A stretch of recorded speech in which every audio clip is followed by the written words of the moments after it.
विनाकारण तुम्ही असं वाद होईल अशा ठिकाणी बसवायचं म्हणजे हे काय आता मला हे काही षड्यंत्रच कळायला तयार नाहीये. काय आहे?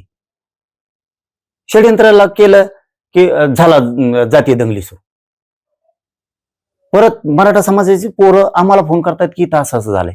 अरे हे काय षड्यंत्र आहे का? हेही मराठा समाजानं बघणं खूप गरजेचं आहे. आपल्यापासून दलित मुस्लिम तुटला नाही पाहिजे. आपल्यापासून बहुजन वर्गातला माणूस तुटला नाही पाहिजे. आपल्यापासून धनगर हे सगळे समाज, लमाना समाज जेवढे समाज आहेत हे समाज तुटले नाही पाहिजेत. मग हे मराठ्यांपासून तोडण्याचं कोणाचं काही षड्यंत्र आहे का? हे सुद्धा मराठा समाजाने बघितलं पाहिजे, विचार केला पाहिजे याच्यावर. म्हणजे अंजनगावचं प्रकरण होतं, तुम्ही जाणार होते. आता प्रकरण मिटलंय, गावकऱ्यांनी स्थानिक पातळीवर हा विषय संपवलाय. काय पुढची भूमिका असेल? नाही, चांगलं झालं की आपल्या आपल्यातला वाद मिटला. शेवटी छत्रपतीचा सन्मान करणं ही आपली सगळ्यांची जबाबदारी आहे. छत्रपतींना आपल्या सगळ्या समाजाला एकत्र ठेवलंय आणि त्याच विचारानं आपण सुद्धा पुढे जाणं खूप गरजेचं आहे. खूप आनंदाची गोष्ट झाली. रात्री पण SP साहेबांनी सोलापूरच्या सांगितलं होतं की आम्ही बसून 100% मिटवणार आहेत. म्हणूनच मग आम्हाला जाहीरपणानं आपला दौरा टाकता आला नाही. परंतु कौतुक करतो मी सगळ्यांचं की पुढचे होणारा मोठा वाद टळलाय. आता याच्या पाठीमागं कोण होतं, काय होतं हे पोलीस प्रशासनानं शोधून काढलं पाहिजे. परंतु खूप चांगलं झालं की हा वाद मिटलाय. दोन्ही बांधव धनगर आणि मराठा गुन्ह्या गोविंदांनी गावात नांदतील.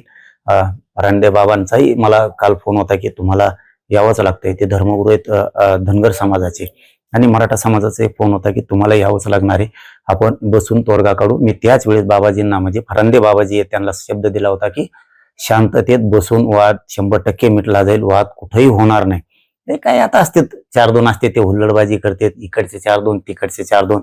म्हणून एवढा मोठा प्रेमानं वागणारा राज्यात समाज मराठा आणि धनगर यांच्यात वाद निर्माण होऊ द्यायचा नाही या भूमिकेत मी 4 दिवसापासून सलग होतो, आणि ते खूप चांगलं झालं की तो वाद मिटला. पण ते लक्ष्मण हाके म्हणजे हा वाद आधीच मिटला असता, गावाचा विषय होता. ते तिथं जाऊन आंदोलन करत होते, काल पोलिसांच्या अंगावर गेले. त्याचं सोडून विचारा काय ते जाऊन तिकडे. आता तुम्ही तिकडे जाणार आहे की नाही? काल तुम्ही ठरवलं होतं जाणार. नाही, आता मिटलं म्हणल्याच्या नंतर चांगलं झालं ना. आता काय जाण्याची आवश्यकता नाहीये. मिटलं नसतं तर मी शब्द दोन्हींना पण दिला होता, मराठा समाजाला पण आणि धनगर समाजाला पण. मी 100% येणार. आपण वाद होऊ देणार नाहीत कुठल्याच परिस्थितीत. धनगर मराठा तोडगा सन्मानानं काढला जाईल. धनगराचा सन्मान होईल, मराठ्यांचा पण होईल आणि छत्रपतींचा पण सन्मान होईल. हे सगळ्या तिथलं देवस्थान आहे खेलोबांचं, या सगळ्या देवस्थानांचा सुद्धा सन्मान करून योग्य तोडगा काढणार आणि हे शांततेत मिटणार. हे त्याच दिवशी मी कालच सांगितलं होतं. त्यामुळे ते मिटलं. आता खूप चांगलं झालं. आता काय नंतर 1-2 दिवसांनी जाऊन मराठा समाजाची त्या गावातली भेट घेऊ आणि धनगर बांधवांची भेट घेऊ आणि ते मला वाटतं फरांदे बाबाजींची आम्ही तिथं जाऊन भेट घेऊ. यापुढे तुमचं दोन्ही समाज बांधवांना काय आव्हान असेल? अरे बाबा, आव्हानाला नाहीच आहे ना काही. आमचं वादच नाहीये. लावला जातोय का काय अशी मला शंका आहे. ती लावला जातोय की काय? हे पुतळा विकणारा कोण याचा शोध घ्यायला लागणार. मला माहितच नव्हते कोण इथं काय आहेत, कोण पुतळा देतय का कोण घेतय का काय प्रकरण आहे. आता कोणी येणार फोटो काढणार आणि मी त्यांच्या सोबत हे म्हणणार, म्हणजे असे काहीतरी गैरसमज पसरायचे. माझं नाव वापरून विनाकारण मलाही कोणी डाग लावण्याचा प्रयत्न करू नये. दुसरे की वाद होतील अशा ठिकाणी पुतळे उभा करू नका यार. आपल्या राजानं जगासाठी लय केलंय. आपल्या बापानं जे केलंय ते कोणालाच नाही करता. होय, आमच्यासाठी प्राण आहेत छत्रपती शिवराय. आमच्या या आयुष्याला किंमतच नाहीये छत्रपती विना. आणि त्या छत्रपतींसाठी जिथं वाद होतील ना, माझं हे प्रामाणिक मत आहे, जिथं वाद होतील तिथं बसूच नका ना. विनाकारण तुम्ही असं वाद होईल अशा ठिकाणी बसवायचं म्हणजे हे काय आता मला हे काही षड्यंत्रच कळायला तयार नाहीये. काय षड्यंत्राला केलं की झाला जातीय दंगली सुरू. परत मराठा समाजाची पोरं आम्हाला फोन करतात की तास असं झालंय. अरे हे काय षड्यंत्र आहे का? हेही मराठा समाजानं बघणं खूप गरजेचं आहे. आपल्यापासून दलित मुस्लिम तुटला नाही पाहिजे. आपल्यापासून बहुजन वर्गातला माणूस तुटला नाही पाहिजे. आपल्यापासून धनगर हे सगळे समाज, लमाना समाज जेवढे समाज आहेत हे समाज तुटले नाही पाहिजेत. मग हे मराठ्यांपासून तोडण्याचं कोणाचं काही षड्यंत्र आहे का? हे सुद्धा मराठा समाजाने बघितलं पाहिजे, विचार केला पाहिजे याच्यावरती. आपला राजा आपल्यासाठी प्राण आहे. तिथं कॉम्प्रोमाइजच होऊ शकत नाही. तुम्ही पुतळेही बसवा, हरकत नाही, पण तुम्ही त्याच्या आडून काही कोण करतंय का? आपल्यात तेढ निर्माण करतंय का? मराठ्यांच्या विरोधात दुसऱ्या जाती जात आहेत का? हे घालण्याचा प्रयत्न केला जातोय का? हे कोण करतंय हे पण आपण बघितलं पाहिजे ना, का सगळ्याच या अंगावर घ्यायचे आहे? हे सुद्धा त्याच्यात खूप मोठं षड्यंत्र असू शकतं असं वाटतंय. आणि त्याच्या शोधात मी तर 100% जाणार, 100% जाणार आहे. हे पुतळे देतय कोण? देणारा कोण? हे लोकांमध्ये गैरसमज काय? कुणीतरी याचा माझ संघ फोटो काढायचा, सांगायचं मी त्यांच्या संघ आहे. मराठ्यात गैरसमज जाणार पुन्हा. कारण बदनाम मी माझा मराठा समाज व्हायला ना, जाणून बुजून लोक बाकीच्या जातीचे लोक म्हणाले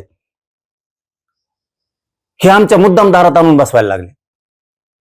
बसवणारा बसतोय, मराठा समाज नाही बसवत. किंवा आम्ही तसं सांगत पण नाहीत कोणाला की पुतळा इकडे बसवा, पुतळा तिकडे बसवा. मी कधीही कोणाला सांगत नाही, बसाही म्हणत नाही आणि नको पण म्हणत नाही. माझं काम हे गोरगरीब मराठ्यांच्या लेकराला मोठं करणं, त्याला आरक्षण देणं, हे काम मी करतोय. म्हणून मी छत्रपतींचा पुतळा बसवाही म्हणत नाही, नाही पण म्हणत नाही. पण बाहेर मॅसेज वेगळेत अशी मला माहिती मिळाली. बाहेर मॅसेज वेगळेत ही मला माहिती मिळाली. म्हणून मी आता ते शोधात लागलोय की ही टीम कोण आहेत बाबा? पुतळा कोण विकतय? कोण कुठं नेऊन बसवतय? जाणून बुजून हे कुणी बसवलाय? असं काय हाय का याचा शोध घेतोय मी, शंका घेत नाही. कुणी बसवलाय भूमला? कोणी विकणारा हे बघायला लागलं ना, कारण दलित मराठा लागायला लागलं ना विनाकारण. हे बस विकणारा कोण, बसवणारा कोण हे मला बघणं गरजेचं आहे.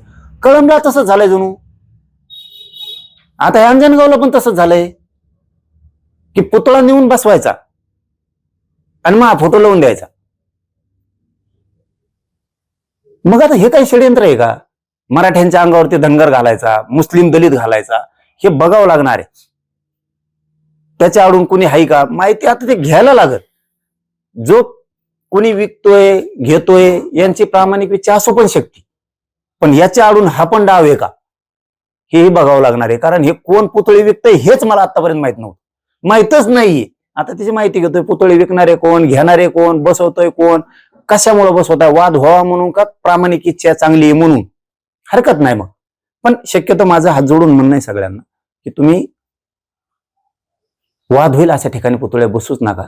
आपल्या राजासाठी गुंठा 2 गुंठे विकत घेऊ, शान केसात मोठं बांधकाम करू आणि मोठाले बसवायचे तर ते 20-30 लाख आले ते ब्राऊनचे का कशाचे ते बसवा, मोठमोठाले बसवा ना.